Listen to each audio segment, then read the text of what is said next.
Welcome to the Vault. This commentary is coming out of West Virginia. Parkersburg police continue the search for Gretchen Fleming. She is a 27-year-old female. If you have any information, please contact the Parkersburg Police Department. This content was uploaded January 12th. Thank you. And Kirk, the search for Gretchen Fleming is hitting the 1 month mark as of today. As of today, the timeline begins with Gretchen going to the Front Row Sports Bar and Grill on the night of December 3rd. Parkersburg Police Chief Matthew Ward says she was with someone who is not considered a person of interest. Ward says that she would leave later in the night with a separate person who is also not considered a person of interest. Before arriving at the My Way Lounge, she would arrive there with her purse, phone, debit card, and other items. Gretchen would eventually leave the My Way Lounge with the person of interest, who WTP has confirmed is Preston Pierce, formerly known as Daryl Lott, who Parkersburg Police confirmed provided Gretchen with the ride from Pierce's statement. However, Ward says that Pierce has provided inconsistent statements of what happened that night. On December 12th is when Gretchen's family filed the missing persons report. As of this time, Ward says he does not have a lot of information that can be provided at this time, both for the integrity of the investigation and helping Gretchen and her family. I just want to reassure you. Oh, sorry about that. The Parkersburg Police Department is dedicated to helping Gretchen and helping Gretchen's family. And because we're not releasing some aspects of information that some people would like, does not mean we don't have information. It does not mean that we're not actively and aggressively pursuing the case. But while looking for Gretchen, we also have to protect the integrity of the investigation in and of itself. So it's not that we're not trying to be transparent. It's we're doing everything we can to help Gretchen and her family while simultaneously maintaining that integrity. Ward says that he is very appreciative of the community's continued help in providing information and tips for this case. Ward also wants to let the public know that this case remains as the top priority at the department. WTAP is the source of this information. The search for Gretchen Fleming is hitting the 1 month mark as of today. As of today, the timeline begins with Gretchen going to the Front Row Sports Bar and Grill on the night of December 3rd. Parkersburg Police Chief Matt Board said that she was with someone who is not considered a person of interest. Board says that she would leave later in the night with a separate person who is also not considered a person of interest. Before arriving at the My Way Lounge, she would arrive there without her purse, phone, debit card, and other items. Gretchen would eventually leave the My Way Lounge with the person of interest, who WTAP has confirmed is Preston Pierce, formerly known as Daryl Lott, who Parkersburg Police confirmed provided Gretchen with the ride from Pierce's statement. However, Board says that Pierce has provided inconsistent statements of what happened that night. On December 12th is when Gretchen's family filed the missing persons report. As of this time, Board says he does not have a lot of information that can be provided at this time, both for the integrity of the investigation and helping Gretchen and her family. I just want to reassure the community that the Parkersburg Police Department is dedicated to helping Gretchen and helping Gretchen's family. And because we are not releasing some aspects of information that some people would like, does not mean that we don't have information. That does not mean that we are not actively and aggressively pursuing the case, says Board. But while looking for Gretchen, we also have to protect the integrity of the investigation and in of itself. So it's not that we're not trying to be transparent. We're doing everything we can to help Gretchen and her family while simultaneously maintaining that integrity, quote unquote. Board says that he's very appreciative of the community's continued help in providing information, tips on the case. Board also wants to let the public know that this case remains the top priority at the department. WTAP is the source. This content is the storyline is older, from a month ago, around the 1st of December. This young lady goes to bar number 1 with a friend. She ends up going to bar number 2, and she leaves with a Preston Pierce. From the photographs I've seen, he appears to be a Caucasian male, older male, about 55 years of age. He also has a government name by the name of Daryl Lott.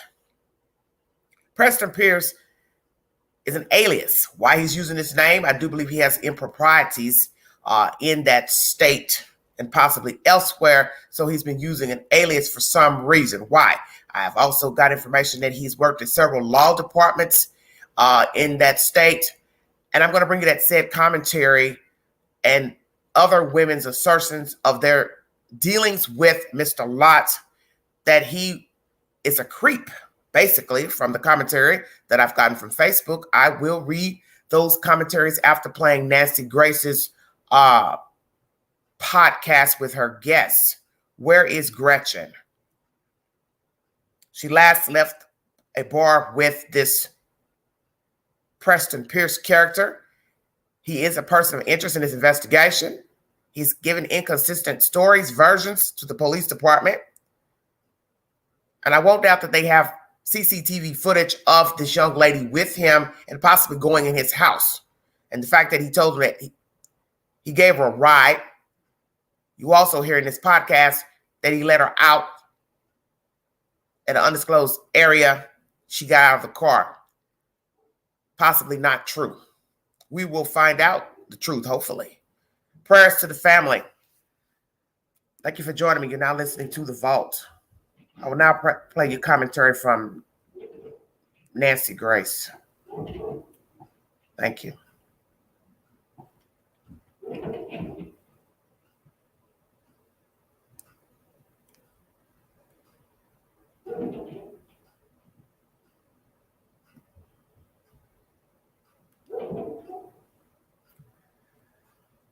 Very sad story.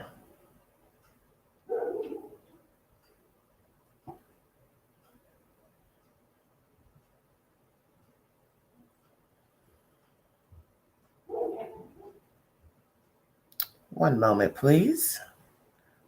Got a lot of content to go through.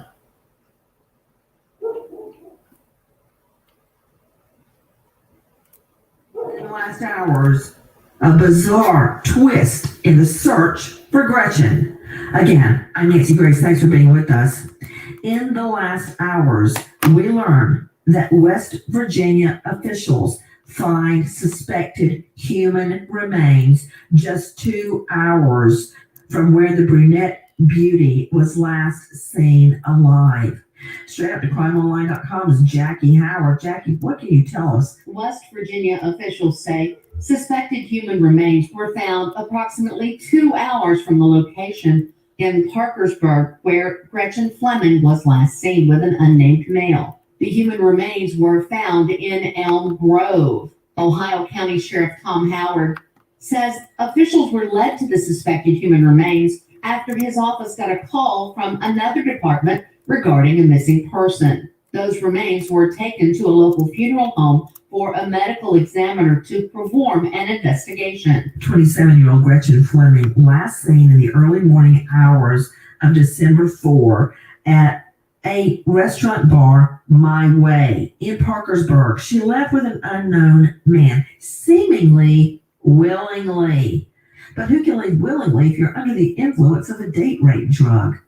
About 2 hours outside of Parkersburg, where Fleming goes missing, suspected human remains were found. It's a little town called Elm Grove. Ohio County Sheriff Tom Howard, who says officials were led to the human remains on Thursday after his office gets a call from another department regarding a missing person.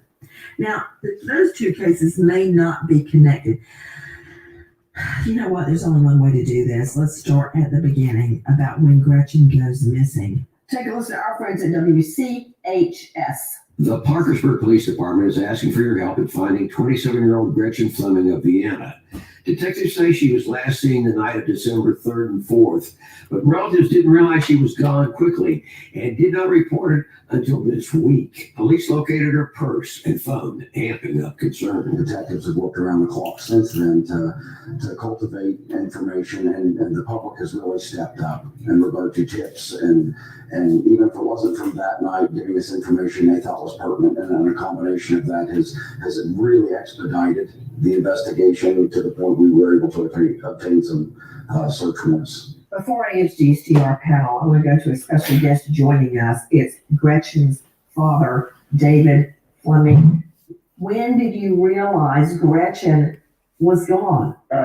Probably that Sunday after she came up missing the following week. She was staying at my mother's house, and she had been there, to go out and stay with friends, and come back every few days and get her clothes and go to work, and she was just gone a little longer than normal, and that's when we started looking for her. I knew her so well that if she was able to call, she would call me in a heartbeat. She would never let any of us suffer like this. The 27-year-old described as shy and sweet. She'd recently been living in Vienna with her grandparents. She couldn't wait to get out of Parkersburg to get to North Carolina and spread her wings to fly. And she lived down there for several years and then came back to Parkersburg. Okay, guys, you were just hearing our friends at WCHS. Let me go to Cheryl McCollum joining me, the founder and director of the Cold Case Research Institute, currently in law enforcement. You can find her at coldcasecrimes.org. Cheryl, that's the way millennials are, and the next generation as well.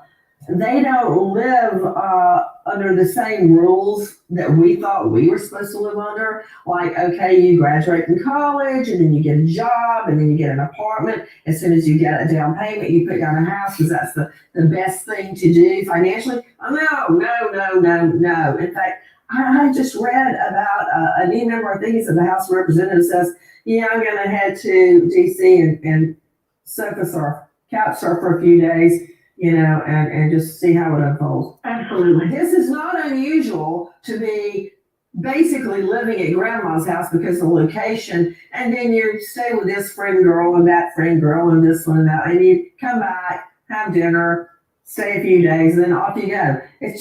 It's very nomadic, let me say. Absolutely. It's pretty freeing and kind of adventurous. This is not unusual, but I think it adds to the dilemma, Cheryl McCollum, because we can't ID, okay, this is the day she didn't come home to grandma's. See what I mean? I can't start my crime line. Well, here's what happens, and we know this. I'm going to interject. In this commentary, it says that she stayed with the grandmother, and they mentioned Indiana. So where does the grandmother actually live? Because I'm a bit confused. Does she live in Indiana or does she live in Parkersburg? Who lives in Parkersburg? Who was she visiting in Parkersburg or the general area? Because as they're saying here, when you're moving about, it's hard for somebody to trace your last steps. So exactly who was she staying with in Parkersburg or in this general area? Thank you for joining me.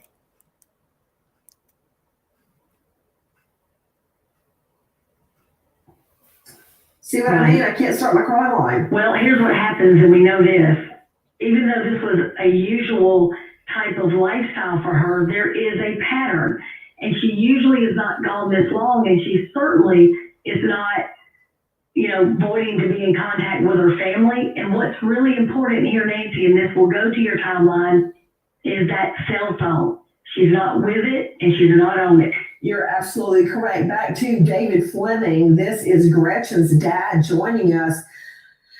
David, I know that your whole family is twisted up so badly, wanting her to come home. Tell me again, when you first realized Gretchen was nowhere you thought she would be. That is correct. My mother came over to the house that Sunday and said, this is abnormal. It's been longer than normal. And I said, well, let's wait till Monday. The weekend's over. Maybe she'll be back Monday, and then she has to work. And so that's when I started going out, following the trail and looking for her. And I found her purse at one of the establishments that she was at. My heart just sunk when you said that I found her purse. Go ahead, Mr. Fleming. And in her purse, I found her debit card and her cell phone. So then really triggered me that I knew something was wrong. Debit card and cell. So obviously the grandmother lives in this area, or is it close by? I don't really know. I'm kind of confused.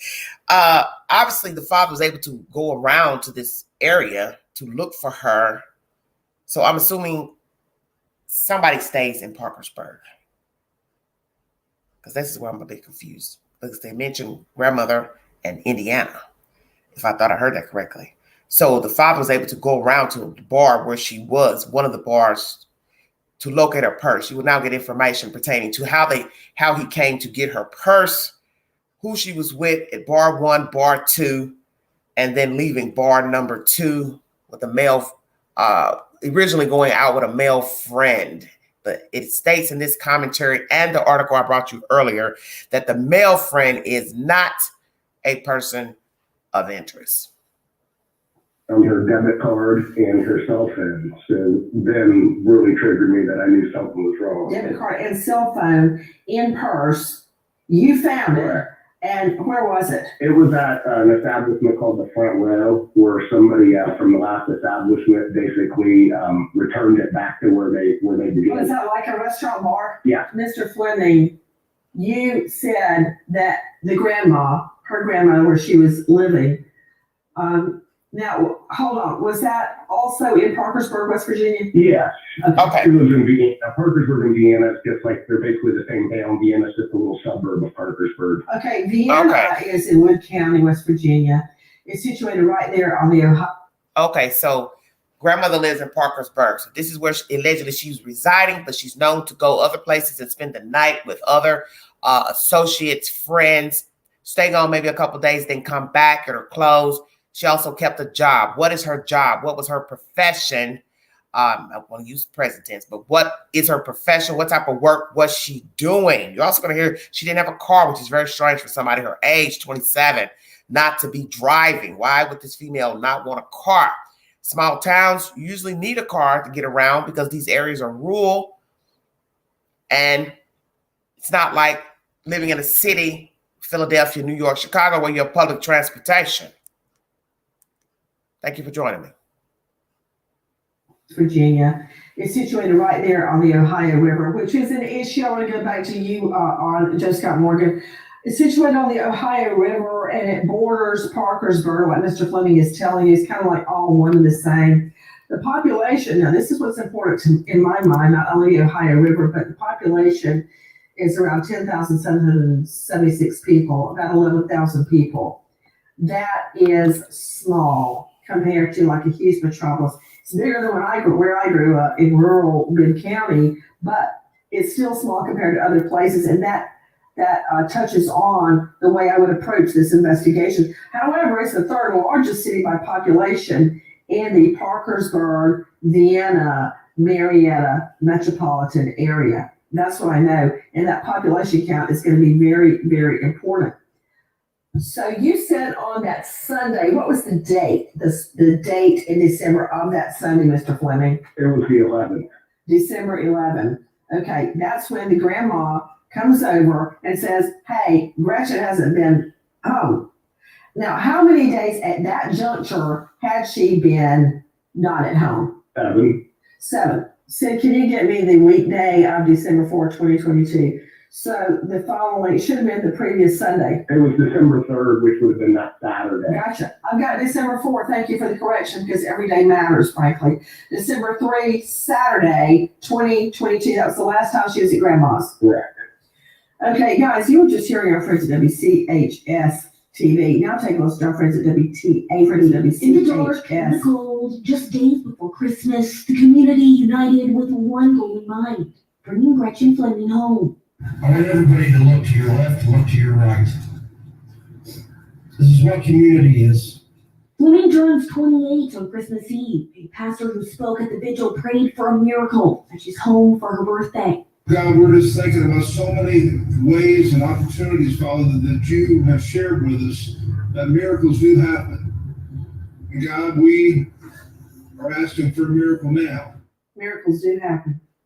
And that's what I'm praying for. In this case, Mr. Fleming, miracle to bring your daughter home. 27 at the time she goes missing. She lives with Grandma not too far away. And Grandma comes home to the parents and says, Gretchen's been gone. She's been gone now a week. That's highly, highly unusual.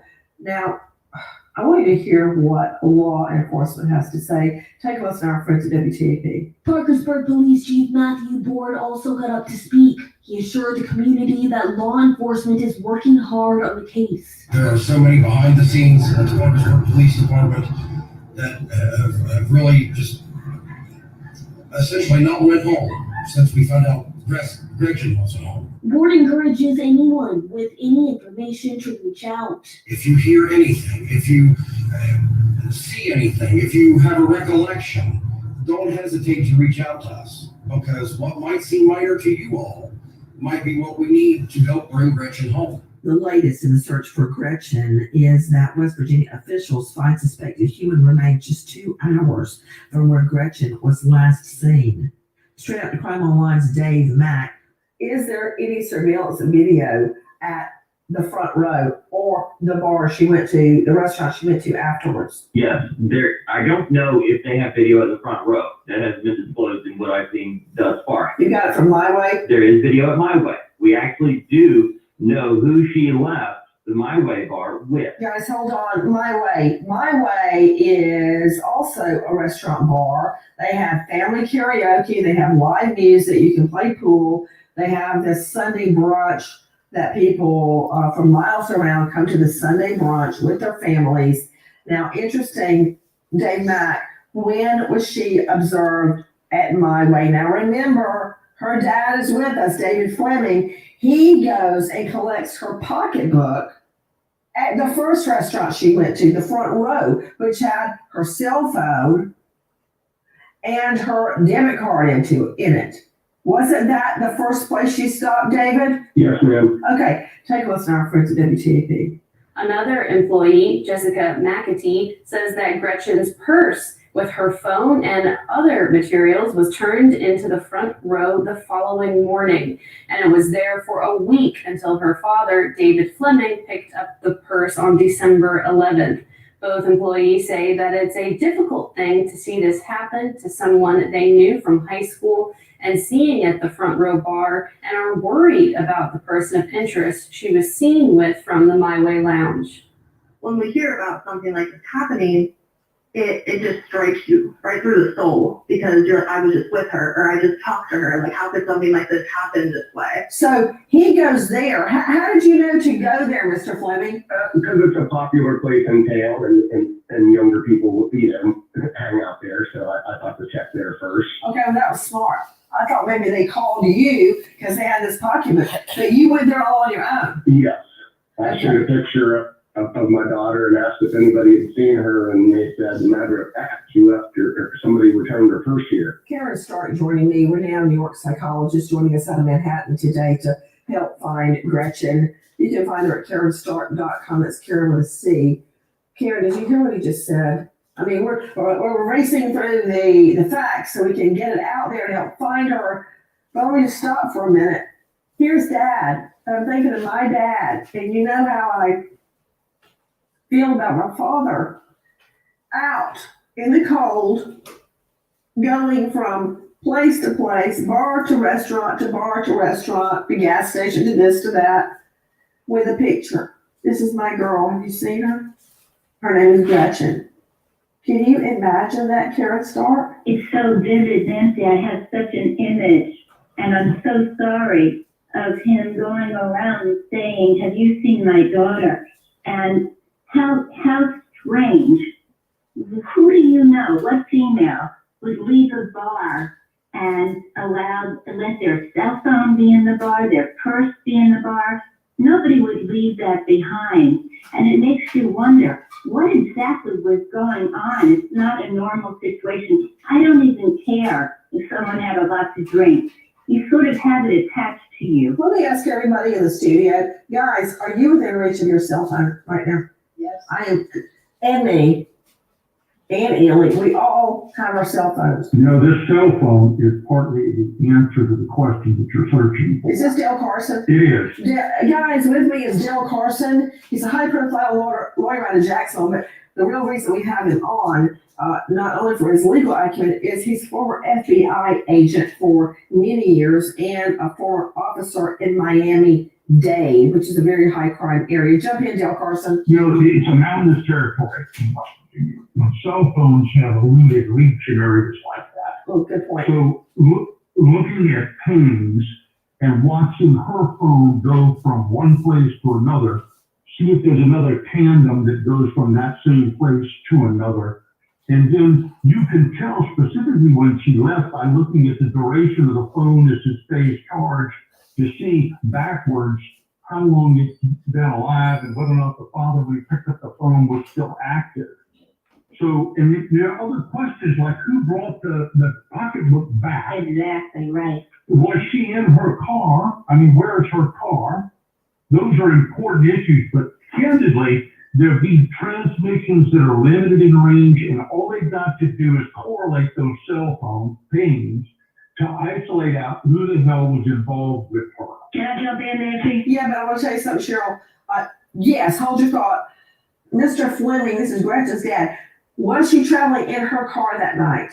Gretchen doesn't have a car. She's never wanted her driver's license. She's one of those people that just doesn't want to drive. She was more of a, got a ride by, friend. Well, that also is not unusual for someone her age, 27. But it reflects an agreeability that makes her subject to being manipulated by people. You mean, in other words, I don't know about that, but I do know she'd have to get a ride to wherever she was going. So we don't have a car to help us. Let me mark that off. Cheryl McCollum, joining me, founder, director of the Cold Case Research Institute. She's also active forensic. Going to interject here. Well, I do find it odd that a 27-year-old woman would not want a car, because I know most young women, young men as well, like to go out, do things, people, go places. So I find it strange that a young person would not want a car, because the one thing you have to always remember, no matter what your age is, when you do not have a car and you actually have a job, you've got to be able to get to your job. So now you have to ask, where was her job located? How far away did she work from her job to her grandmother's house? And another thing that would be strange, if she's only coming and going from the grandmother's house, staying with friends here and there, how are you doing this without a car and having a job? So you always have to assess the information that's been given to you, because I think that would be more hard, moving around, staying with person to person, friend house, and also have a job. So how is she getting to work staying with these friends? Is it one friend, two friends? When she lived with the grandmother, when she was staying with the grandmother rather, how did she get to work from the grandmother's house? Is the grandmother able to drive? Does the grandmother have a car? So you have to ask all those things. I personally always kept a car at that age, and I'll be 52 at the end of the month. So I would find it strange in a modern day, a young person at 27, almost 30, would not want an automobile. Only people I know that usually don't have an automobile, usually people who do not have a driver's license, or people who are fly by night. They're living from place to place, pillar to post. They're not responsible. They're not trying to keep a home, an apartment, a job. People that use drugs, pillar to post type transients. That's not to say this is how she is, but what's striking to me in this conversation, a young woman, no car, don't drive, stays at the grandmother's house, but yet goes to stay other places for days, comes back just to get clothes and go to work. That's very strange to me. That's just my opinion. Thank you for joining me. Research Institute. She's also active forensic expert. You can find her in a brand new, and it's a hit, podcast, Zone 7. Okay, Cheryl, jump in. So she's seen it this far with an older man, and there's inconsistent statements that he's already made to law enforcement. Whoa, wait a minute. Wait.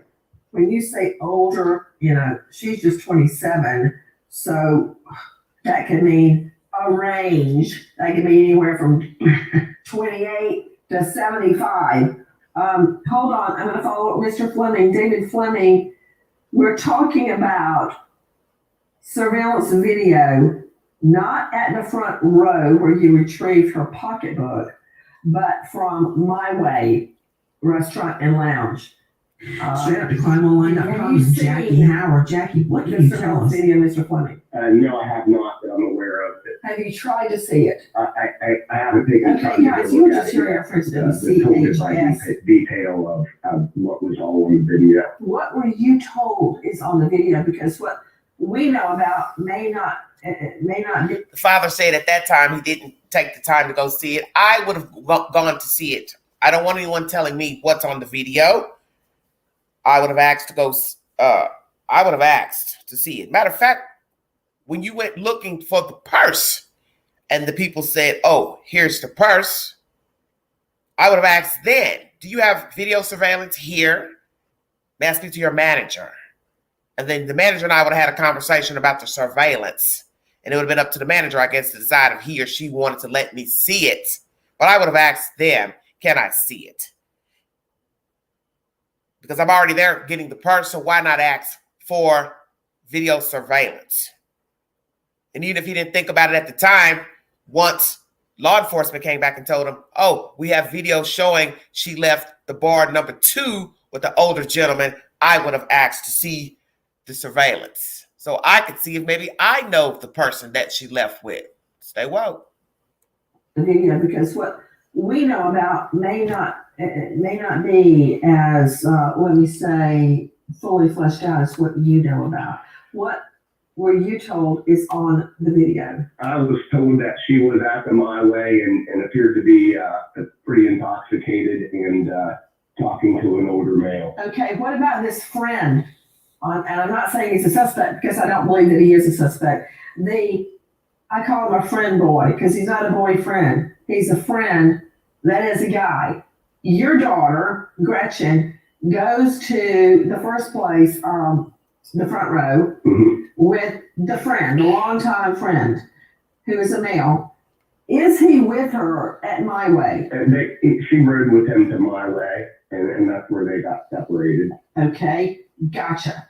So you were told what about the video, Mr. Fleming? That basically she appeared to be intoxicated and was talking to an older man and ended up leaving with him. When you say, oh. So here we get information that she's gone to 2 bars with a male friend, just a friend. What you have to ask yourself is this. Was she highly intoxicated? They believe that she possibly was. Was she drugged? I do not know. Is she the type to normally leave a bar with a man, a guy, a girl, people she doesn't know?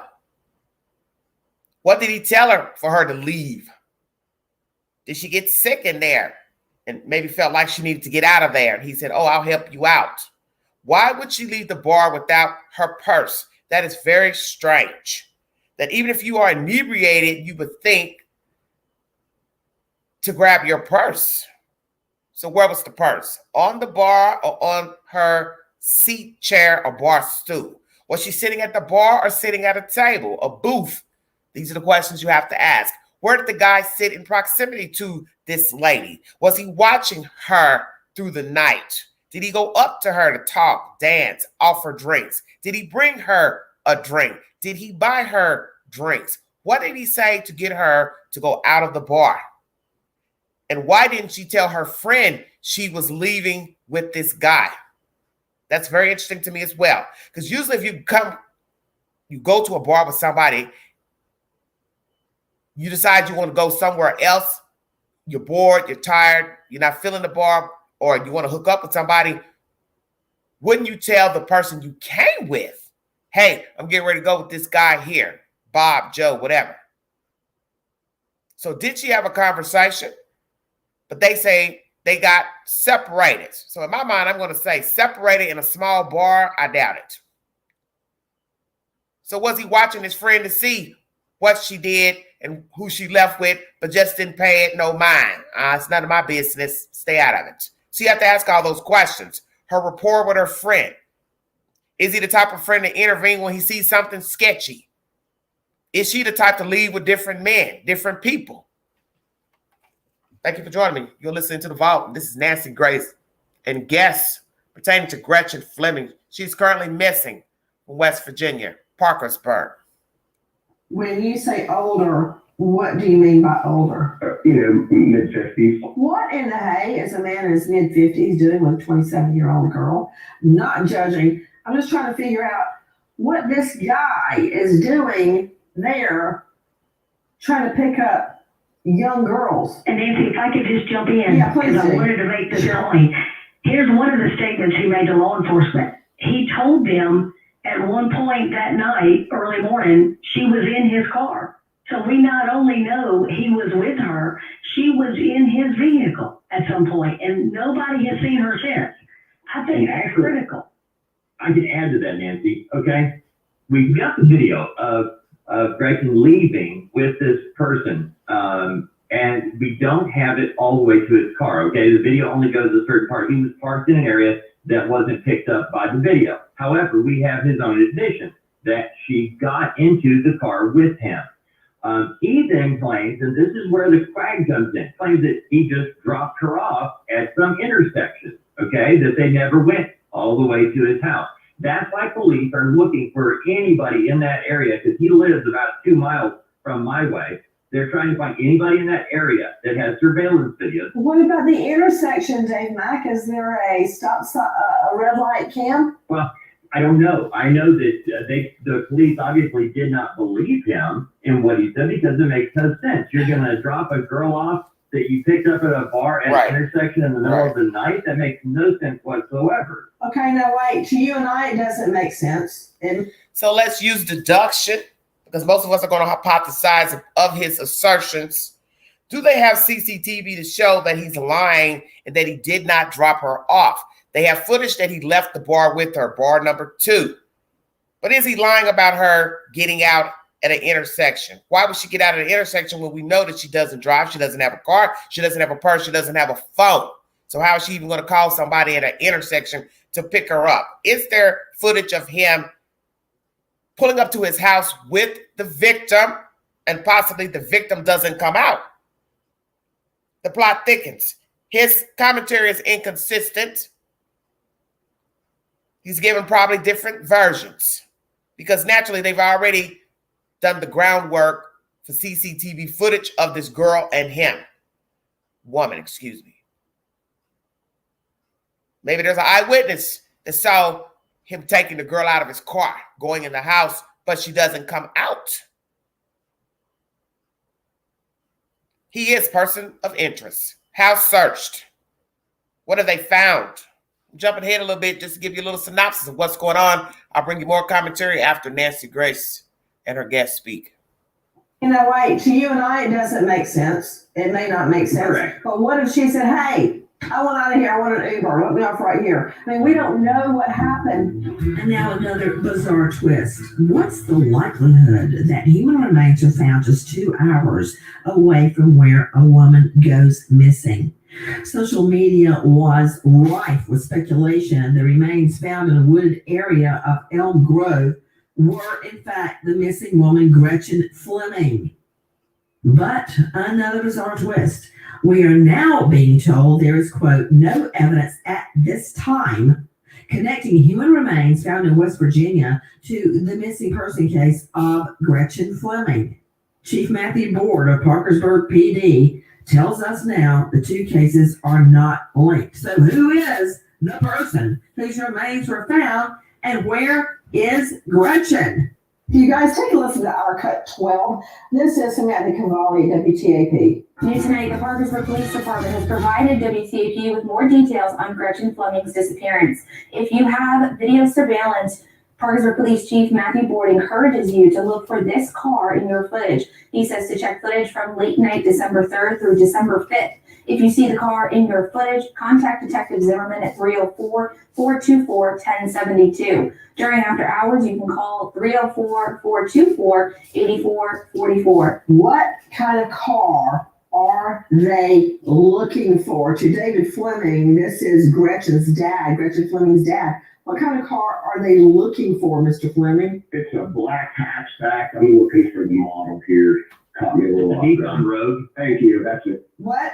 It's a Nissan Rogue Sport. Nissan Rogue Sport. Now, question to the panel. I assume that a black Nissan Rogue Sport is what the described older man was driving that night, correct? Correct. Yeah. Okay, Joe Scott Morgan joining me now. Professor of Forensics, Jacksonville State University, author of Blood Beneath My Feet on Amazon. He's got a hit podcast, Body Bags with Joe Scott Morgan. Joe Scott, they're asking the public if you have any footage of this black hatchback Nissan Rogue Sport Call this number. We're trying to piece the puzzle together. Okay, just gotta jump in. Yeah, you begin to think about this. They have Parkersburg has an advantage in this case. Where all of this went down. Now, the periphery of Parkersburg is not a densely populated area. However, this is a business dining district. It's down toward the river. A lot of people go there and hang out. So you've got a lot of businesses that are around there. People are walking about. I don't know about the cams on the stoplights and all of this sort of thing, but businesses alone will have some kind of CCTV footage. That's going to be important here when you're talking about something like a montage, because her movements can be tracked. And this is something else I think is critical in this case. Mac had mentioned something off the air just a little while ago about perhaps some type of agent, like a drug, being placed into her drink. If there is video footage at one of these bars, you can actually appreciate this, Nancy, the uptake of a drug like that into a system. Okay, are you talking about GHB, gamma hydroxybutyrate? GHB. Before we go into this hypothesis that he gave her something, could be that he didn't give her anything. She just was inebriated, drank a lot of drinks. He saw an opportunity to pounce, flirt with her. When you look at her, she's a very beautiful girl. One would wonder, why in the world would she leave with this guy? But as they say, to each his own. We don't know what he said to her. We don't know. Don't know if he did give her something. And then just scooped her up and said, come on, let me get you out of here. Let me take you home, get you home. And that was the guys. Because maybe she got sick and she wasn't thinking clearly. Because naturally, when you're not well, you're not feeling well, or you've been drugged, nothing matters but trying to get somewhere to lie down and get rest. As far as the Nissan Road, he is a person of interest, Mr. Preston Pierce. At the time they found him, did he still have the same vehicle in his possession? Because that's going to be very pivotal. That she was seen leaving in this car with this older 55-year-old male. Did he still have the car when approached by law enforcement? If not, what did he do with the car? Thank you for joining me. And was she drugged? I do not know. Gamma hydroxybutyrate, GHB or Rohypnol, either one. They kind of accomplish the same thing. They're both classified as date rape drugs. But the thing about it is both of these drugs, and people will find this interesting that have ever had surgery, they're an aid to anesthesia. It's like a precursor to anesthesia. They put you in this kind of dream-like state. You can't really remember anything, that sort of thing. And to Dale's point earlier, he talked about compliance, and that's going to be key here. But if they have footage of her having ingested a drink, they're throwing out this thing about her being inebriated. Well, you just don't get inebriated suddenly. If there's an agent in your drink, like a date rape drug, it's bam. I mean, you see it. The uptake is like really quickly. So you could have her with a normal gait walking about, and then all of a sudden she's stumbling. She has to have somebody put their hands on her to aid her as she's walking along. And that's going to be a big tell with this, when all of this comes out. Now, back to this car, they say that they're questioning this guy. If they are questioning this guy, I hope that they have an eye on this car, that they can get their hands on it as soon as possible so that they can check this car out and track its movements. And also anything that might be a tieback to this precious girl. I want to add something off what you're saying, Joe Scott Morgan. And again, Mr. Fleming with me is Gretchen's dad. I'm getting information about these stickers that are on the back of the Nissan Rogue Sport. They are Darth Vader stickers on the back passenger windows, one on either side. And apparently there is a Outer Banks sticker on the rear window as well. Okay, Joe Scott Morgan, 2 words, Michelle Parker. Do you remember the People's Court mom who goes missing after she goes on People's Court and she and her fiance, the father of her twin children, are fighting about an engagement ring? The day that it airs, she goes missing. And then her vehicle is found parked in a nearby apartment complex across the street from the mall, as I recall, a big mall. And the stickers, it was for, I think, a glow tan. She did, would go to various homes. And part of her business was that she would do these glow tans. There was a huge sticker on her car, which made it highly recognizable. They had been very meticulously scraped off the vehicle. So somebody knew that would give away the location of her car, and they did not want her car found. I think it was a Jeep or a. Well, that's crazy. Maybe. So jump in, Joe Scott Morgan. When you have these stickers. That seems so ridiculous because it's not like you're hiding the entire car. So what's a sticker? If you want to hide someone's car, you take it somewhere where you can hide it, such as a garage, a shed. You put a tarp on it, park it behind a house, or you push it in a body of water, such as a river, a lake, a quarry. Taking a sticker off a car is not going to make somebody not notice the car, because the first thing you're going to notice about the car is the make of the car, the color. So if a bolo is put out on a, let's say, a white Chevrolet Malibu, that's what you're first going to notice. Oh, here's a Chevy Malibu. You're not thinking about the decals on the car. It's not going to matter. You didn't take the VIN off. You didn't take the license plate off. Duh. But this is what happens when you're hurrying and you're doing wrong. You're trying to do anything you can to change the car, but you can't change the car unless, as I said, you hide it completely, such as pushing it in water. When you have these stickers on a car like this, it'll give you an insight into the lives of people, who they are, what they do, what their interests are, where they travel to.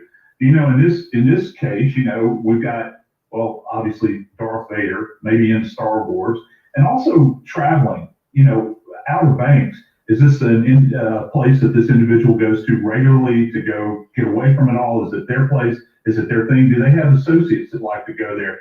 So it gives you an insight into their life, and they're traveling to these locations in this particular vehicle. It goes to their style of life and how they live. Nancy, can I jump in? Also, it's highly identifiable vehicle with stickers on it. Jump in, Cheryl McCollum. That's right, but there's a flip side to that coin, and that is it goes to his crimes, meaning this is a four-door car. The Darth Vader stickers are on the back like where children sit. Then that sticker with the Outer Banks looks like those stickers that soccer moms put on where they go for the girls' weekends. This car was non-threatening. This isn't like he was in a windowless van or a big beat-up pickup truck.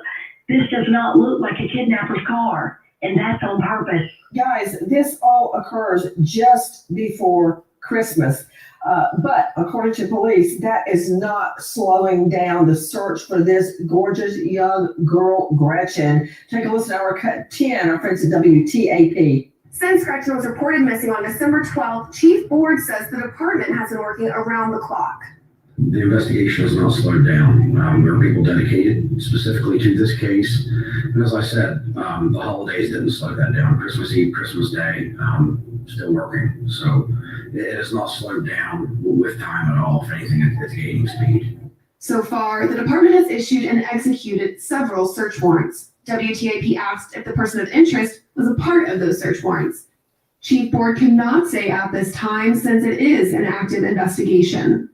I know it seems at times that we may not be, forthcoming with information, but there's a reason for that, and we release what we can.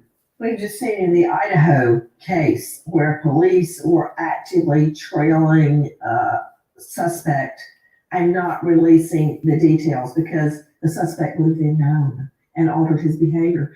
We saw the same thing in the Delphi double murder of Abby and Libby. The local police held their cars close to the vest because if it had gotten out that there was a bullet, they thought ejected from the gun of the perp, lying between the two girls' bodies. The moment that would have come out, the defendant would have gotten rid of that gun in a minute, in a heartbeat. So all the evidence is not released to the public for a reason. If you know or think you know anything about the disappearance of Gretchen Fleming, please call the tip line, which is 304-424-1072. Repeat, 304-424-1072. There's a very strong chance we can help bring Gretchen home alive. David Fleming is joining me. This is Gretchen's dad. And there have been reports that Gretchen was highly intoxicated at the time she was seen exiting the bar, the My Way Lounge, karaoke lounge. If she had been given GHB or a Ruthie, that's exactly how she would appear, drunk, out of it. Much the way I believe Natalie Holloway appeared when she left Carlos and Charlie's. What can you tell me about Gretchen? I really don't have any information. I'm just going on hearsay of what was reported. Would she have gone out with her girlfriends and had a drinking party? Would she have done that? Or is it more likely that she was slipped something? She probably went out and had some drinks. Not to say that it could have been that. For instance, if somebody saw me appear intoxicated, they would, my close friends would know that that's entirely wrong because I'm a teetotaler. Nancy. But jump in. Nancy, I represented a client who, a very attractive woman who was at a bar, and she got raped. And she had GHB put in her drink. She was arrested for fighting with police when she was dropped off at a fire station, and she became hugely intoxicated, just as Joe mentioned, and she ultimately got charged. Interestingly, we had her blood because they took her blood, and we could not even find any substance like that. And it's my belief that you can't, some of those chemicals, you're not able to find even with a blood draw. And Joe, they're metabolized. It's metabolized very, very quickly. The key is if you have a suspect in a case like this, if you dig through their home, you dig through their car, they shouldn't be in possession of this. If they are in possession of this, again, it runs kind of parallel to the narrative. You want to know if they have it. Do they have the ability to use it? And also, if this individual has ever done anything like this before, that's going to be a big tell as well. I want to talk about the effects of Ruthie or GHB. Cheryl McCollum, wouldn't she have acted or appeared to be drunk? There's no question about it. And here's what would be also part of the MO, most likely. He's going to escort her out. He's going to be holding her elbow or maybe have his arm around her, leading her away. And that's why I think this video is going to be so critical. This guy has been identified by police. We know who the POI is. Take a listen to Our Cut 13 WTAP. Chief Board says they believe the person of interest took Fleming to their residence. The person of interest originally told officials that they gave Fleming a ride and she departed at an unknown location. However, Chief Board says the story was inconsistent and additional surveillance footage led them to believe the person of interest took her to their residence. Officials have executed search warrants on the person of interest residence, car, electronic devices, and a storage building. Chief Board says law enforcement spoke with the person of interest in the beginning of the investigation, but they are no longer giving police information. The Parkersburg Police Department returned to one of the locations that it first searched back on December 15th. Parkersburg Police Chief Matt Board confirms that the home on the 1300 block of Division Street is where the person of interest in the Gretchen Fleming case lives. Police are not releasing that person's name at this time. I'm learning a lot from what I just heard. Number one, everything we were talking about regarding gathering surveillance at that intersection where the POI says he dropped her off, forget that. That's null and void. Because now we know police say they have additional information. I believe it to be CCTV or surveillance video of some sort that tells them he took her to his place. Yes. Now, right there, Karen Starr, if he took her to his place and then she left, why not just say that? I brought her home. She wanted to leave, so I got her an Uber.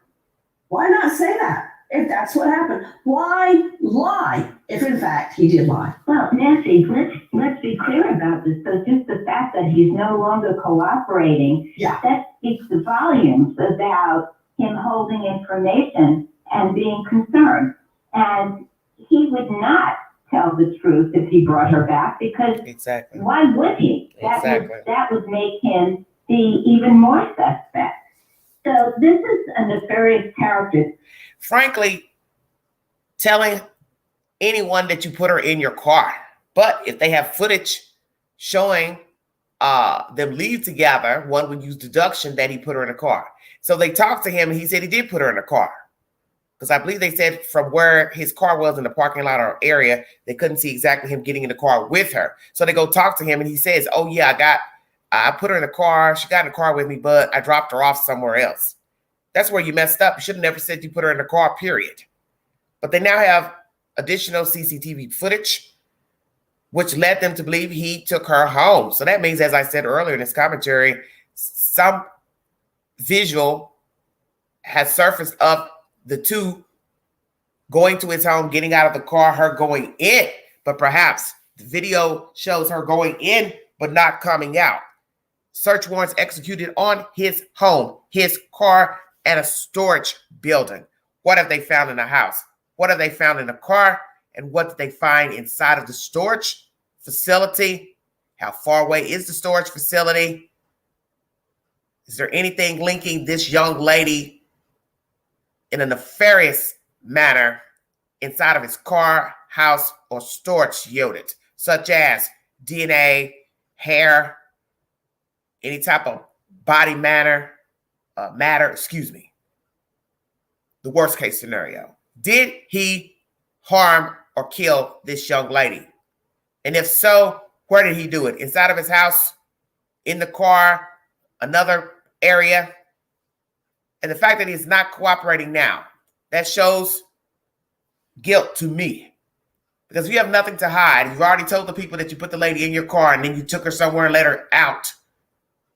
Why would you stop cooperating with the police? Will he lawyer up? Does he have the money to afford an attorney? Where is this investigation going pertaining to Preston Pierce, 55-year-old male? What did he say to this young lady, Gretchen, to get her out of that bar? December 3rd. Thank you for joining me. More suspect. So this is a nefarious character, there's no doubt in my mind. Just hearing that he's refusing to cooperate at this point. And it makes you wonder what would be the next step that they would be taking. Well, another thing is, I believe Karen Stark is exactly correct. They're looking at the next step. Did anyone see that particular Nissan Rogue after it went to his David Fleming? This is Gretchen's dad. Is in an apartment or a home? It was a rental house. A rental home. I wonder if they're wanting surveillance or witnesses that saw the car after the car left the home. As a matter of fact, take a listen to our cut 15, Gina Marini. And they want anyone who lives in that area to review their home security systems to see if this car is in any of the footage from early morning hours of December 4th through noon on the 5th. Let's go over what we can see about the car that might help it stand out to you. Now, it's a black Nissan Rogue Sport. We don't know the year, but it seems to be a fairly newer model. From this photo of the back, there's a Pittsburgh Penguins vanity plate cover. Now, one distinct thing that might show up on your home footage, both sides of the car have these Darth Vader decals on the backseat windows. As you can see in the photos, it's above the gas door and on the other side as well. And one more close-up of the car, we can see an Outer Banks sticker on the left side of the rear windshield. Nancy, I gotta jump in. Please do. I'm going to go back to that video for a second. Whether or not she had her purse when she left is key. Second, if she had her purse, then her phone is going to ping wherever he took her, to his residence or elsewhere. The other thing is, who brought that purse back? That phone would still be pinging. Well, it's my understanding she left the purse at the bar, the original bar. Perhaps. And the friend boy actually took it back when he couldn't find her to the bar where they originally met. David Fleming, do we know who handed the purse over to the establishment? Yes. Who was it? And I don't want to say names. I don't need a name. I just need to know, was it somebody there at the bar that night? Was it a waiter or waitress? Was it the friend guy? It was the friend guy that returned the purse back to the door. Okay, that's telling me a lot. What do you make of that, Cheryl McComb? Again, what I would focus on now is his cell phone pings.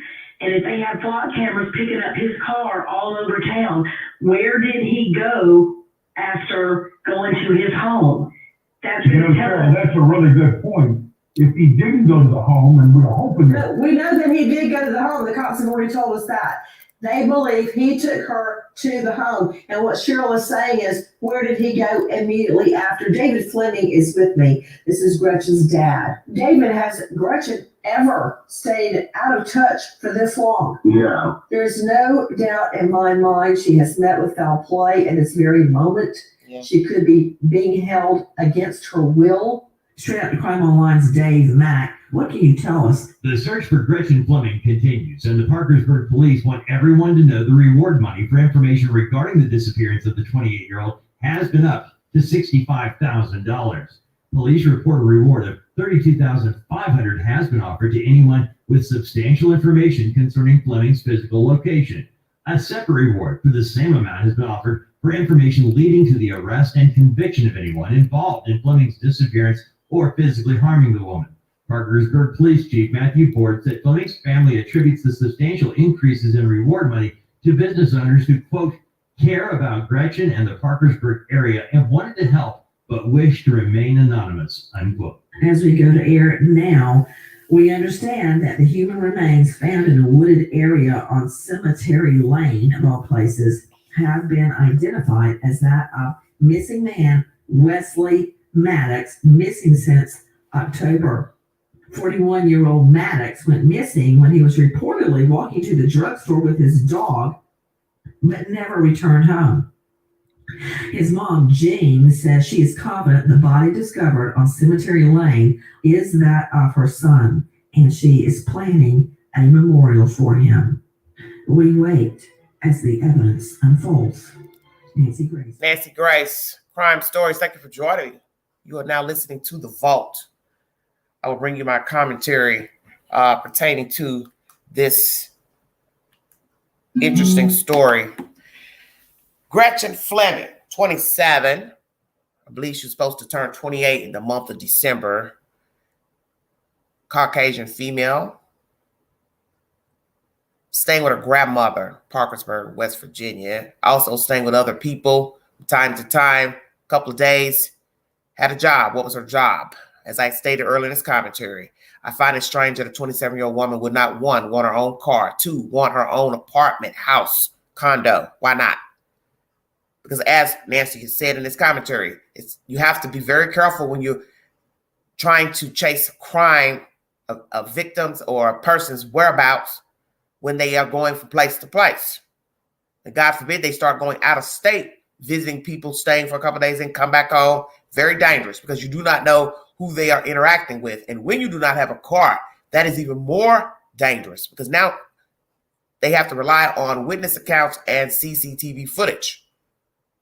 They have a person of interest, Caucasian male, white, 55 years of age, older. Met up with her at bar number 2, My Way Lounge. What is strange to me is this male friend, who they say is not a person of interest, but just follow the information with me, please.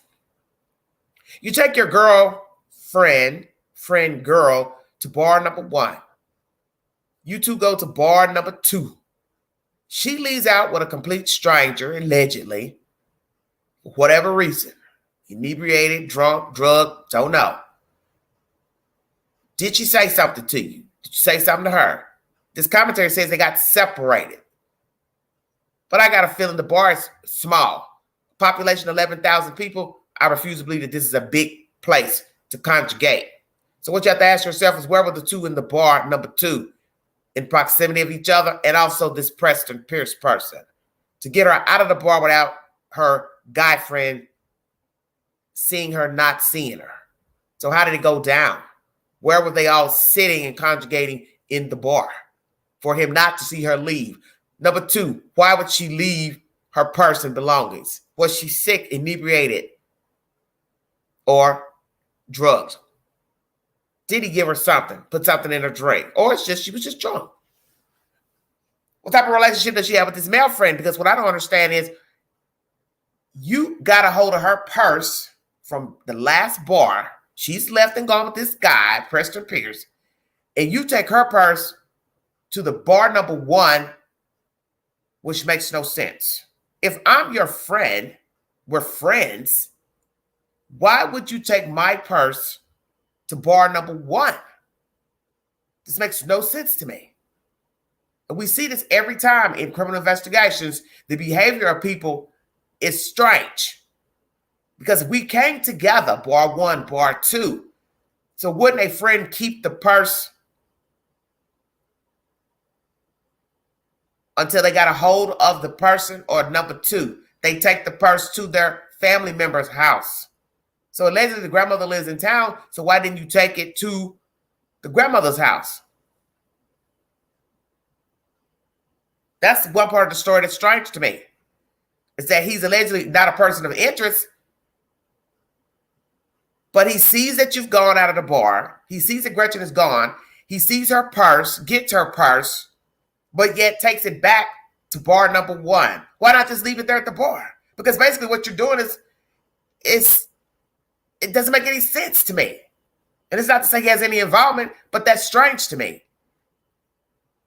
The purse is at the bar. You could have just left it there. Say, hey, put this behind the counter. My friend left her purse. But if you're a real friend, you would have taken her purse. A real friend would have taken the purse and turned it in to a relative's house or wherever she was staying last. So if she stayed with her grandmother, her father, mother, cousin, whoever, that's who I would have taken the purse to. Okay?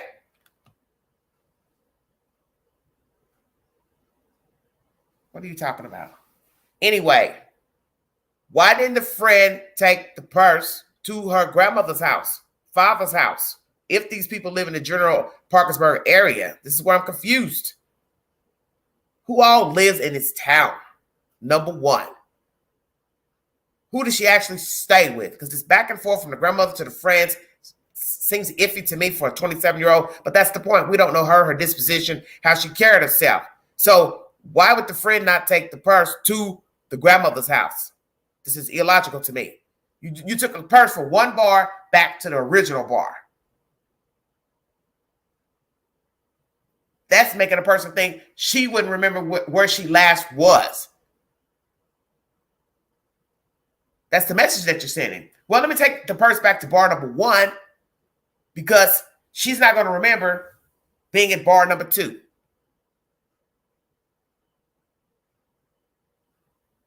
So I don't understand this purse shuffling. And as you hear in this commentary, they said, check the purse, check the phone for the pings, where it was.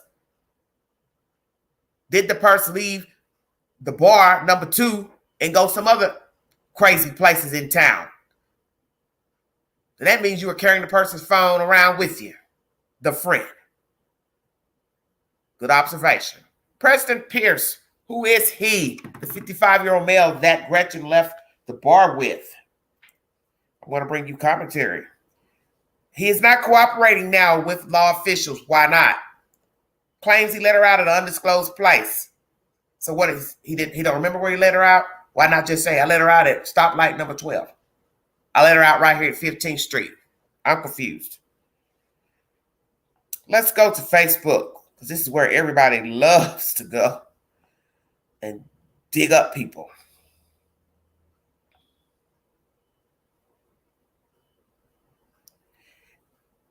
Once again, at the beginning of this commentary, WTAP, I brought you a source where they say, Chief, they are vigorously looking for her. And they have confirmed that Preston Pierce, formerly known as Darrell Lott, who Parkersburg police confirmed provided Gretchen with the ride from Pierce's statement. Let's read some of the commentary pertaining to this Preston Pierce. Who is he? Why is he using an alias? Preston Pierce is an alien. For those just now following this content, I'm new to this story. I will stay on it till the end.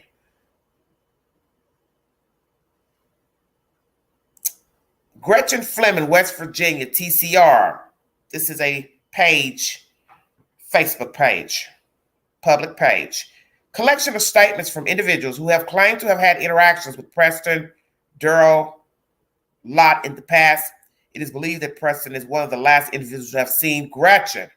Let's read some of the things that females have to say about this 55-year-old man. Know that these are their own personal assertions, dealings with him. You're entitled to your opinion, and if you believe these statements. Warning. This is uploaded September 21st, 2017. Elizabeth, West Virginia. This is a yard sale, Wood County, West Virginia page. Do not buy, sell, trade anything with this man. His real name is Durrell Lott. He will agree on a price and then tell you you can pay him the rest of what he was asking for the item later. Then he will want to meet with you ladies without your husband, and when you decline, will blast you on Facebook. You will block him, and he will obsess about you for 2 years and then blast you again. It's definitely not worth whatever you are buying. Very good idea. You have a negative interaction with somebody, they've done something suspect or their behavior was suspect, you should post it to Facebook to say, don't trade with this person, don't buy, don't sell, don't meet with them. So this woman is saying he stalked her for 2 years. So what's weird is the post is September 21st, 2017. So for 2 years, you deduct 2 years from 17, you've got 2015. So here is a predatory behavior from a man many moons ago. You're talking about 8 years or so.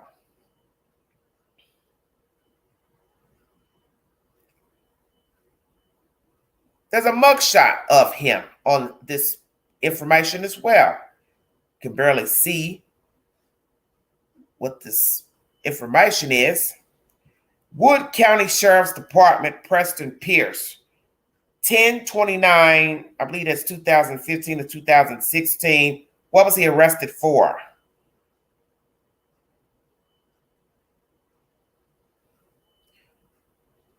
Underneath the Preston Pierce Facebook profile, it says, this guy stalked me when I worked in Parkersburg about 5 years ago. Then I worked with him in a nursing home, and the women there got very upset and would not let him touch them. Why not? Was he making advances toward the staff and the clients? Did he molest any of the clients? Because why would the women there get upset and would not let him touch him? This is very strange to me.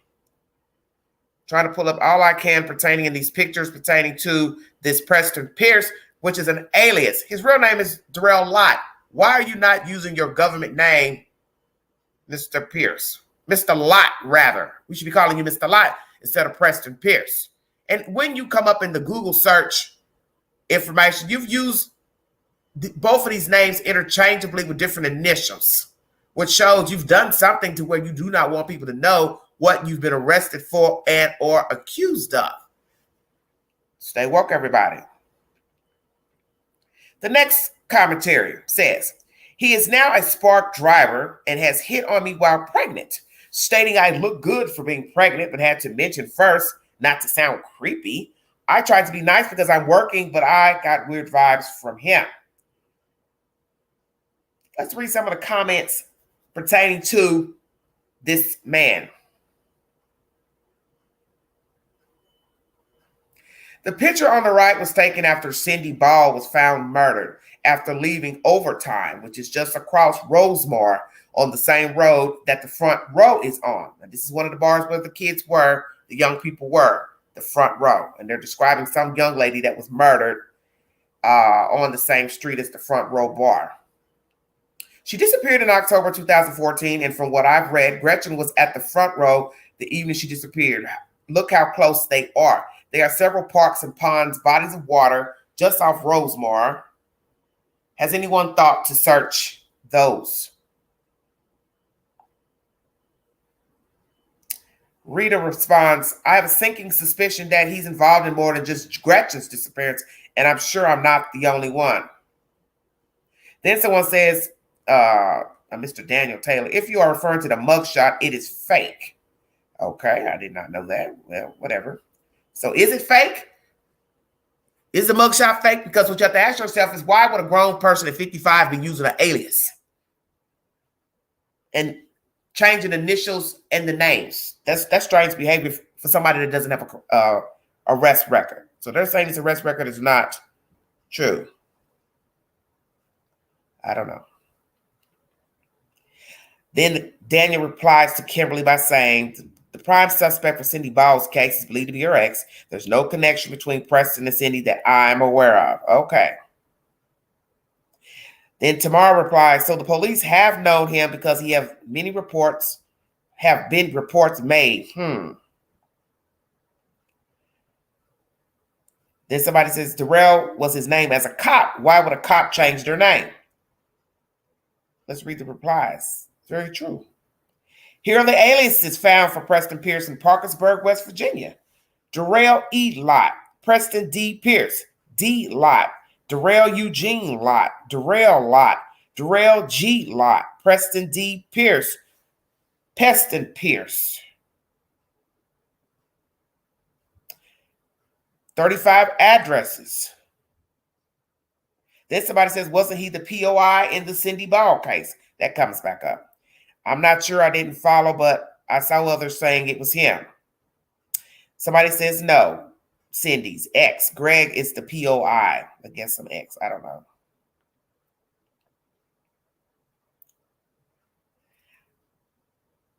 Then someone says, did you know he was also a former officer in Bellington or Belington? Somebody said in a post, do not know if this is accurate, we fired him for general sketchy shit. Turned out he had a couple of aliases and had done some pervy shit elsewhere. He wasn't here long. I do not know who that is responding. Very interesting information.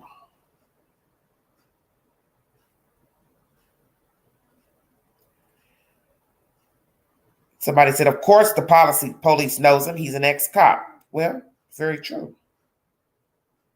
He used to work for a recovery place in Marietta.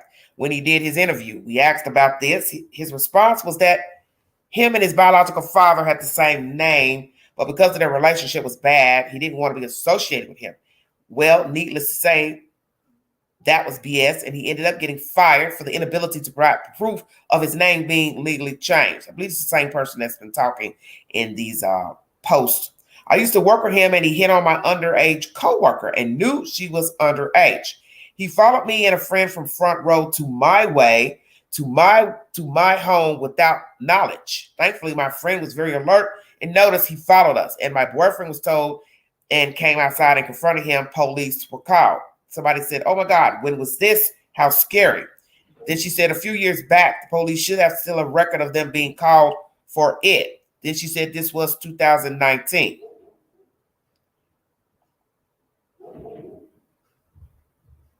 Trying to pull up this conversation. It's kind of blurry. I know someone else this happened to, and the man was a DoorDash driver. He showed up at her house and he wasn't working. It scared her bad. She cussed him out and he left, but she talked to him about it a few times. I told her to go to the police, but she said that she was afraid that they wouldn't do anything. He's very creepy. I used to work with him, and then he would send me things like this. So here is something that he sent this certain person is speaking. This is from his Messenger account. Will you dress up with me next Halloween? I want to go as this big bad wolf.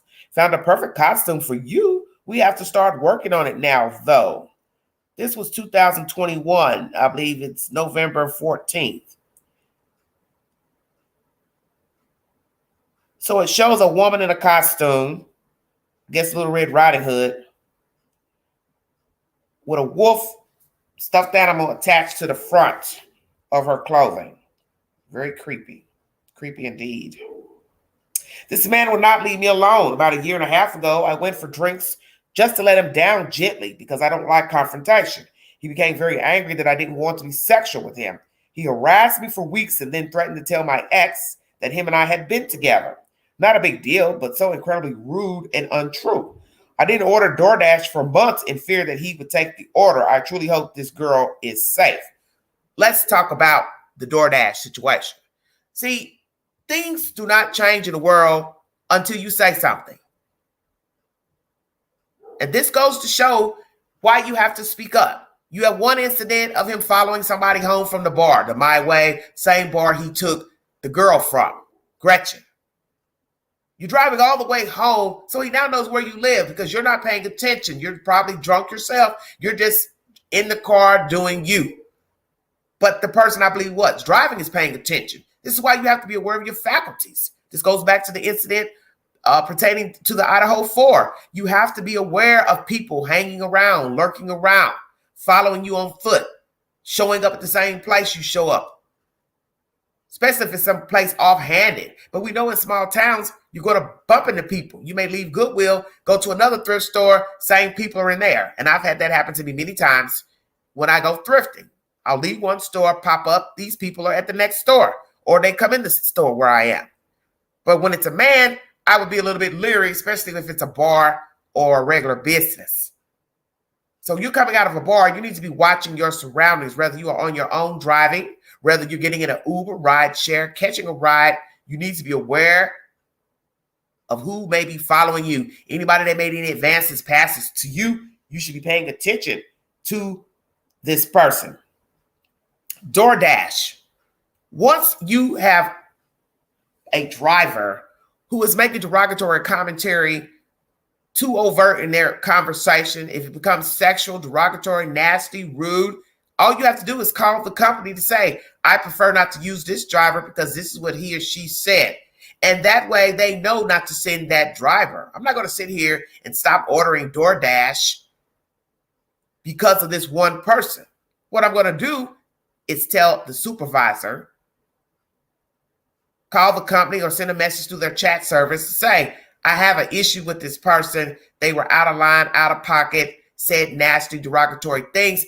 You need to know this, and you don't need to have this person driving. Now, one could say the flip, somebody just did it to be spiteful, because in the end, the company doesn't know what transpired between you and your driver in the car. They can only use deduction if they have issues with the person, have had issues with the person in the past. Then they can use discretion to say, okay, we got too many people calling. This is our second, third incident of somebody calling about his or her behavior. We're not going to use them as a driver anymore. So what you have to ask yourself, how many people used him as a DoorDash? How long did he do the DoorDash? And how many women have complaints against him to the DoorDash company of his unkind gestures, demeanor? Here's another person. He was my DoorDash driver once. Let's read this conversation here. The restaurant, how to pick it up. I try my best to keep you updated throughout the entire transaction at Applebee's now. I have your lunch and headed your way. The girl replies, awesome. He says, it looks as if I'm going to be about 5 minutes early. I hope that you guys enjoy your meal. Happy Easter also. Then she says, happy Easter. Thank you. And then he says, I know this is inappropriate, but laugh out loud. You're beautiful. See, that's a problem right there. You're texting somebody that you're on the way with their food. And instead of you just saying, hi, I'm 5 minutes away, I'll be there shortly, that should have been the end of the conversation. Until you got to the house, honked the horn, or texted, hey, I'm outside. However you all got the arrangement set up. The person comes to the car or the person brings it to the door. However you want to set it up. Why are you telling a customer she's beautiful at the end of a text message? See, I would have sent that text directly to DoorDash. This is what I'm saying. Nothing changes until you speak up. This is why we have all these cases of predators going around, bothering people, stalking them, sending them messages. It's because people won't do anything. You're on a job working with somebody, their behavior is inappropriate, you go to your supervisor. You're using DoorDash, you call the company or send them a message. You going in a store buying something and they work there. Same thing. Call the supervisor. You're in a bar and they're hitting on you. Remove yourself. Get up. Leave. They follow you again, go to the manager. And then when you leave out of there, make sure you have somebody escort you to your car if you're alone. Always take precaution. Plural. Especially if you're in a company of people that are acting strange.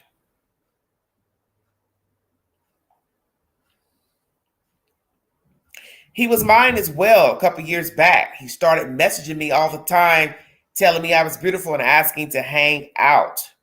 Guy worked at Rest Care for like 3 weeks. Dude was a creep. He got in trouble for trying to message the female workers, trying to take them to dinner. Remember this wacko. Why would you be texting women on your job? So now you have to ask yourself, how did he get their telephone number? Because I'm hoping that this job wasn't posting people's telephone number on the bulletin board. And when you do certain type of work, such as group home work, working in houses and facilities for the mentally disabled, they will post your number up possibly on the bulletin board in case you can't work, and you can call Peter, Paul, Sheila to say, hey, can you cover for me? But this is dangerous because you don't know what type of people are working for you. The clients, they could walk by, look at the bulletin board and see a worker's telephone number on the board. You have to use precautions as not to advertise people's personal business. So you have a lot of posts here, and they're all negative pertaining to this guy. Another one says, this creep tried to get with me and I was friends with his daughter. The same man recently got threatened by me because he was messaging my 15-year-old daughter, talking about eating her out. I made it very clear that he was never to speak to her again. This man is a hardcore predator. I can guarantee he probably knows where she's at. He used to tell his employees he wanted to buy them underwear. I almost cried when I saw this. This guy, I'm pretty sure, delivers food, and he would not stop with the comments and making me uncomfortable. So other people would meet him to pick up the food for me. I'm almost positive this is him. See, this makes no sense. Different people with versions of a DoorDash encounter. First time you have a problem with him, you should have called the DoorDash company. Hey, he's a creep. He's saying nasty things, out of the way things. I don't want him as my driver. That's the end of the conversation. If everyone did this, he wouldn't be driving for DoorDash. So now we have to ask ourselves, what does he actually do for a living? Mr. Preston Pierce Darrell Lott. What is his current occupation? Why has he stopped cooperating with police? Did he hurt or kill Gretchen Fleming? If he killed her, where is she? Where is she discarded? Because I agree with Nancy Grace that she has met foul play. It is now a month later. This girl would have surfaced by now.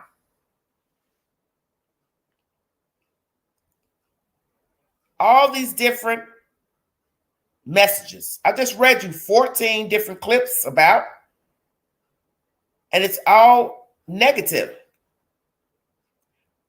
Someone said he was a spark driver and has hit on me while pregnant, stating I look good for a pregnant person. Then he was working at a place, I guess, for elderly people, and he's trying to message the women at work.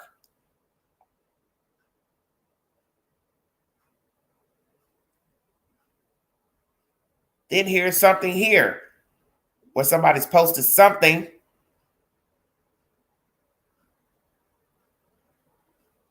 It's a IMDb page of I'm assuming an actor, because this is where they post people who are in the acting business. Let's read what it says here.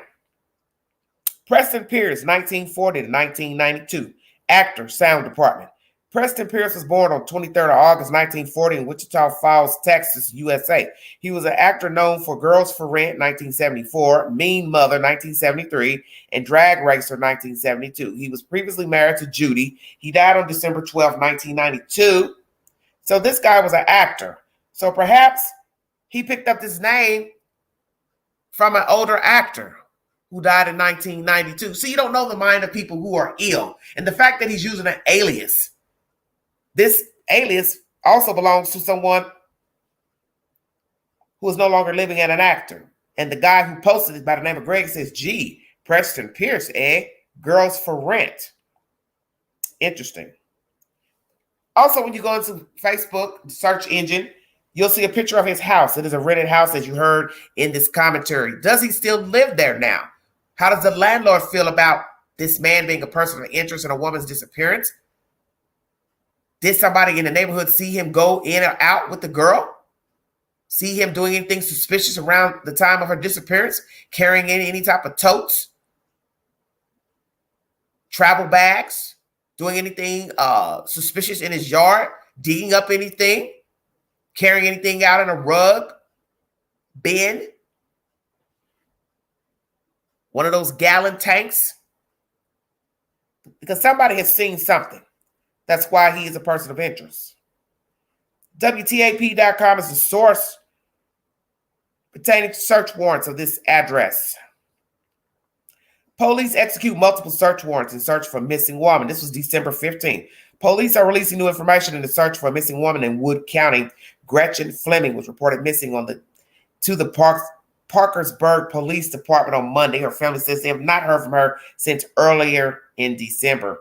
Police Chief Matt Board says his detectives have received many tips about Gretchen's disappearance. Board says through the investigation, his department gathered a lot of information and is executing a multitude of search warrants in the area, including a house on Division Street Thursday evening.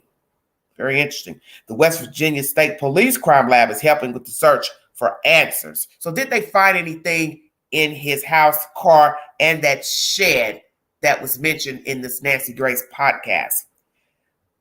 Board says detectives have been able to determine multiple locations of when Fleming was last seen. There have been no arrests in this case. Board says the detectives appreciate all the tips that have come in. The department is working diligently to answer all the questions surrounding the case. He says if you have any information with the case, please call Detective Zimmerman 304-424-1072. And any information after hours, you can call 304-424-8444. WTAP is the source of this information pertaining to the search warrants of this said house, which is a rental house.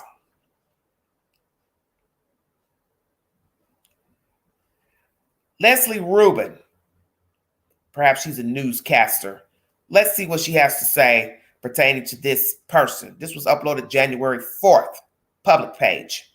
Eyewitness News has confirmed through multiple sources that the man at the center of the investigation into the disappearance of Gretchen Fleming is Preston Pierce, 55, of the Parkersburg area. Pierce, whose name was previously Darrell Lott, is a former law enforcement officer at multiple departments in West Virginia, according to Law Enforcement Professional Standards Information System records. He had a law enforcement career that spanned about 12 years and ended with a stint at the Bellington Police Department in Barber County. Pierce has not been charged with any crime in connection to the Fleming case. Board confirmed the person of interest left My Way Lounge and Restaurant with Fleming late into the night on December 3rd or the early morning hours of December 4th. So he's been in law enforcement for 12 years, 55. So when did he become a cop? And it ended with a stint at the Bellington Police Department in Barber County. What happened at Barber County? 12 years is not a long time to be a cop. So at what age did he become a police officer? And if he is a deviant, a predator, a sociopath, then 9 times out of 10, that behavior seeped out into his work. And that's possibly a reason why he's not a cop. He's doing random work. Because let's be truthful. Where can you go in the world after becoming a cop? A lawyer? A sheriff, detective, FBI agent. But if you've been banned, booted out, that's going to be a bad look as far as trying to get another job in law enforcement, and nobody's going to let you in. And definitely if you're a creepy crawler, you're not getting ready to go anywhere else in law enforcement, FBI, CIA, or anywhere else. So has he been reprimanded in one of these departments Why was he let go from this Barber County? A stint. That makes you wonder that he didn't work there long. He has not been charged in a crime pertaining to Miss Fleming. But he did take her home. Or let's just say he took her from the bar, rather, and said he let her out somewhere. So where is that somewhere? I believe CCTV footage has shown him getting out of the car with her. I believe one of the neighbors may have seen him get out with this young lady.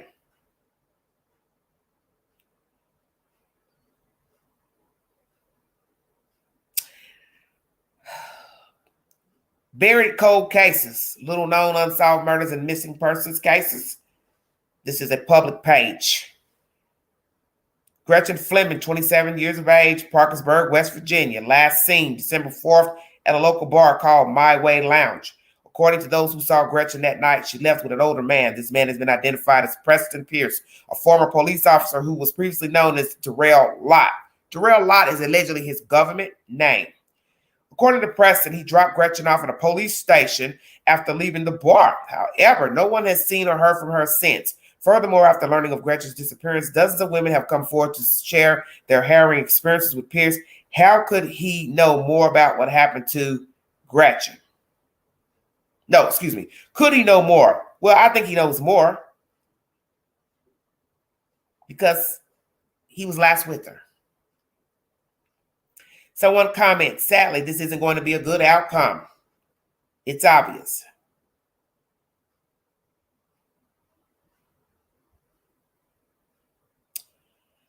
So last person seen with her is now a person of interest who is also not cooperating. Thank you for joining me. If you'd like to donate to this great network, $DeGanji, 129 Cash App, all stickers and chat to welcome during this live stream. Everything's just basically a recap. Gretchen has not been seen. This man is walking around free. He was once a police officer. We have another woman who's posted something to a page saying he went by Darrell Lott when he was an officer in Gilmer. So that's another place that's been mentioned. Barber County, now Gilmer. How many police departments has he worked in?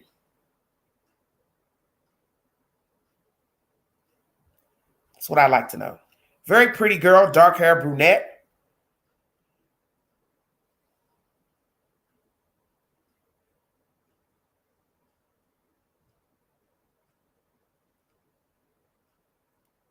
They say Fleming, 28, of Vienna, was last seen leaving the Parkersburg bar in early December. So obviously these towns neighbor each other. Vienna, the bars in Vienna. Grandmother lives in Parkersburg, so they're all neighboring counties or towns.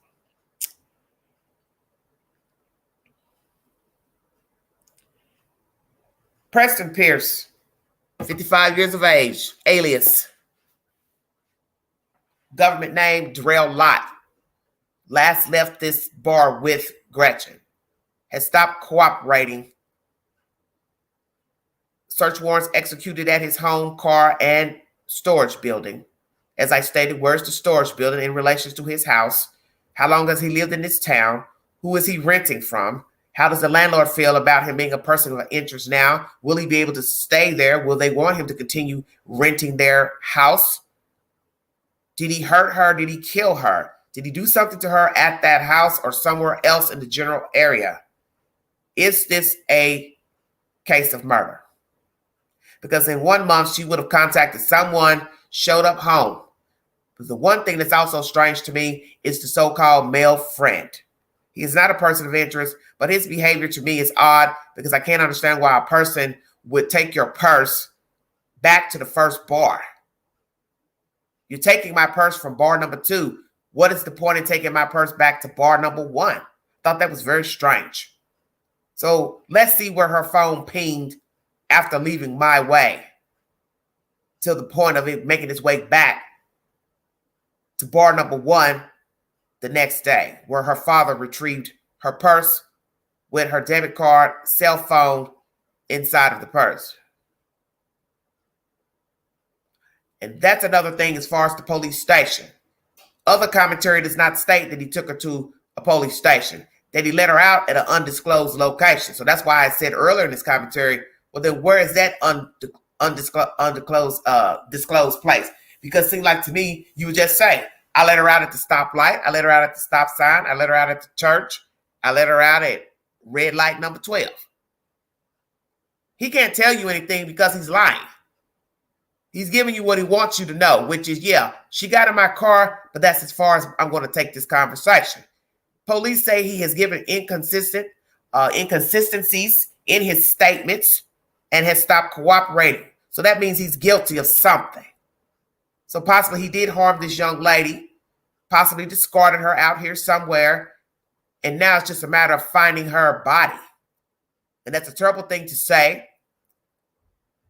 But if he was holding her hostage, I would think his house would be the first place he would hold her. And if indeed they searched the house, which you know they did, they didn't find her there, alive or deceased, then possibly he played funny games with her in that house and then discarded her somewhere. So what will his phone records reveal? All the places he went into the 4th of December after putting the young lady into his car. This is a very diabolical story, once again, of why you have to be aware of your surroundings. You have to be careful of the company you keep. You have to be careful of getting rides with people. I've lived this life before, many years ago, didn't have a car, was hanging out, going places, getting rides from people, from the bar, myself, and it's dangerous because you're assuming that the people are going to take you home and do right by you. And you can't ever assume. Even if you see them a lot at the bar, you're assuming he's okay, she's okay. You do not know. Leaving the bar to go to a motel is also dangerous because your assumption would be they're not going to hurt me in this hotel room because they checked in using their ID and credit card. Well, if you're dealing with a sadist, he could say anything. He could say he left you there. He didn't do anything. Somebody else came in the room. And that's true. Could be a tag team type situation. That's what happens if you go to a hotel room or somebody's house. You don't know who else is in there, hiding in the closet, under the bed, in the bathroom. Then they jump out while you're there, take advantage of you, beat you, torture you, then kill you, and then either leave you there dead or wrap you up, cut you up to discard you. Can't take them home to your house. See, the scenarios can all have the same final result. Once you're in their car, they could beat you, handcuff you, assault you, dump you. You go back to a hotel room, they could assault you, kill you, discard you. You go back to their apartment, house, same game. You bring them back to your place, same game. You bring them back to your hotel room, same game. Because a lot of hotel rooms, you go to the room on the outside. So usually these walkways don't have cameras. Say woke now. So if there are no security cameras in the general area of an outside hotel room, then they can't do anything to you. Because if nobody saw you going in the room, it would be easy to get rid of you. So you have to be careful getting in the car with anybody. Also giving rides to people. The game could be the same if you are the driver and somebody says, hey, I'm stranded. I need a ride. My ride left me. The people I came with left, or they were acting crazy. Do you mind giving me a ride home? You don't know the person you're putting in your car, whether it's a man or a woman, from a bar, a store, out in public. You do have to be careful. And many of us have given people rides that we didn't know. Many of us have gotten in cars with people we did not know. You could move somewhere and you have car trouble, or you're without a car. You need a ride to the store and you ask somebody that you think looks halfway decent for a ride. You don't know them. No different than they come over needing sugar, or you needed sugar and you took a chance to knock on their door and they say, come in. You don't know what's going to happen when the door closes. So all the scenarios are the same. Inside of a domain, outside of a domain, business, in a car, out of a car, they're all the same. You do not know people. And trust can be overrated because you just don't know who you're dealing with. And what starts out as somebody being kind, nice, complimenting you, they could turn on you in an instant the next time you're in their peripheral. Just pounce you, start beating you, pulling your clothes off, anything. And the first thing you're saying to yourself, dear God, how did I get in this situation? While you're trying to fight to save yourself. Prayers for Gretchen. And we'll get information to her whereabouts, whether she's alive or deceased. And if indeed she's deceased, that the right person is apprehended and prosecuted. But this person is suspect to me because one, he's using a different name. And that would lead you to believe he's been arrested for something or fired for something nefarious. Possibly making passes, unwanted passes at women. And if you have a person working in a nursing home and you have women there saying they don't want that guy touching them, then that means he has done or said both things that made them speak up.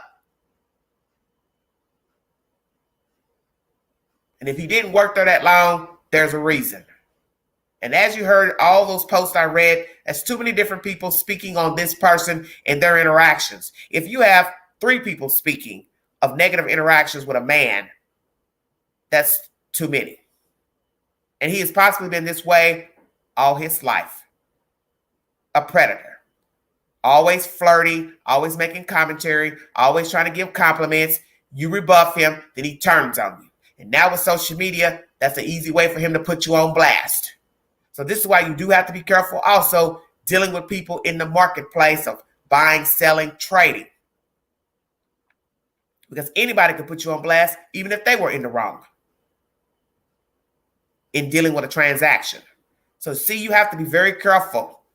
As I've said with this Facebook, this is just another tool to manipulate, scam people. But in the end, even if there was no Facebook, Marketplace, Twitter, Snapchat, TikTok, IG, YouTube, the people would be rank irregardless.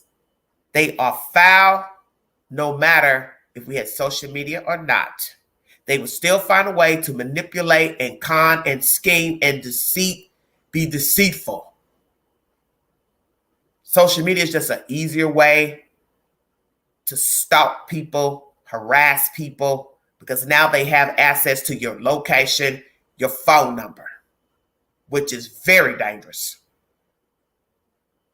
Because God forbid you've ever spoke to this person, they know you're single, live alone, they could come to the door with your food and push their way in as soon as you open the door. You have to think because you do not know people. And the assumption is that, oh, somebody's got their name, driver license, insurance information, address, phone number. They're not going to do anything.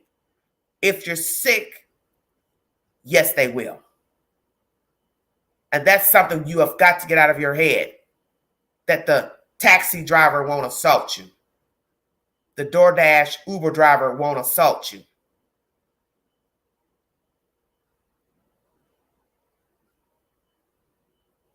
Because somebody has their name. If you're sick, you don't care. You don't care. Thank you for listening to this commentary. The next commentary will be pertaining to Brian C. Kohlberger. I'm going to play some information from another podcast, and we will chop up what is being said as far as evidentiary material. What did he leave behind at the scene of the crime in Moscow, Idaho, at 1122 King Road? The fact that he is detached from reality and people. How did he come to be this person? Does he have a mental disorder? Has he been diagnosed, ever medicated? That will be my next live stream. Have a wonderful week. God bless all of you. Please check out my community board for said updates and polls. You have been listening to The Vault. Prayers for Gretchen Fleming. Amen.